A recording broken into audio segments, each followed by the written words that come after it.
The term servant leadership was coined in 1970 by author Robert Greenleaf. In its most basic form, servant leadership means to place the needs of your followers above your own. And while servant leadership became popular in the 20th century, it's certainly not a new concept. In fact, it's written in the book of Matthew, "I came not to be served, but to serve." During my service in the United States Marine Corps and as a young second lieutenant, I learned a very basic lesson of leadership, and that was to take care of your troops, and they will always, in turn, take care of you. That's a form of servant leadership that has truly served the U.S. military well for over 2 centuries. And when I speak to Troy University students on leadership, I emphasize leaders eat last. Indeed, leadership is a privilege. It's not a right.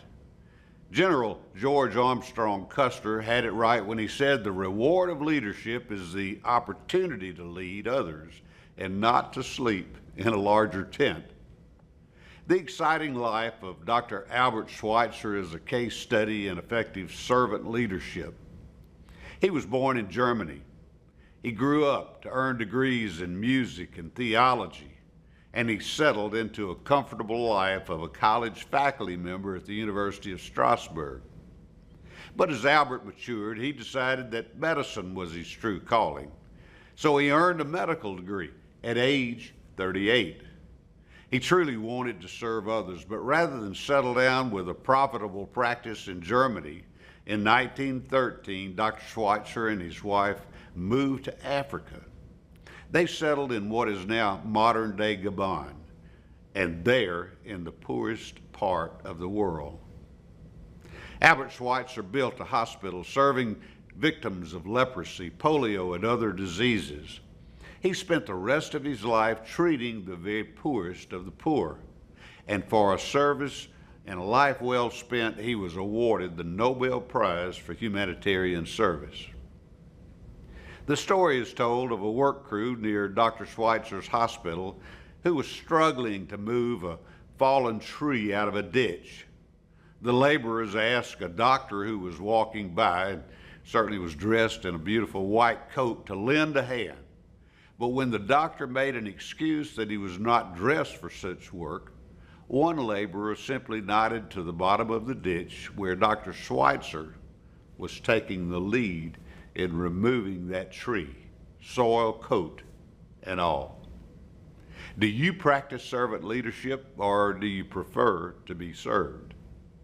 Are you ready to jump into the ditch when the situation calls for it? Taking care of the people you serve is certainly not complicated, but it requires commitment and it requires self-discipline. And here are 5 simple steps that I urge you to consider when you're in service to others. 1, be the leader when things go wrong. It's easy to take the bows when all is well, but it's much more difficult to stand up for your people during those hard times. 2, give their needs a priority. Listen to your people. I don't think it's by accident that we were given 2 ears but just 1 mouth. 3, show that you care. The old saying is true. People really don't care how much you know until they know how much you care. 4, assume responsibility. General Dwight Eisenhower was asked by a reporter for his very best leadership advice. The future president said, "Leadership requires that you take responsibility for everything that goes wrong and give your subordinates credit for everything that goes well." And 5th, share the gain. When things go right, make sure everyone benefits and celebrate the achievements. In closing, please remember the words of the late Winston Churchill when he said, "You make a living by what you get, but you truly make a life by what you give." I hope to visit with you real soon.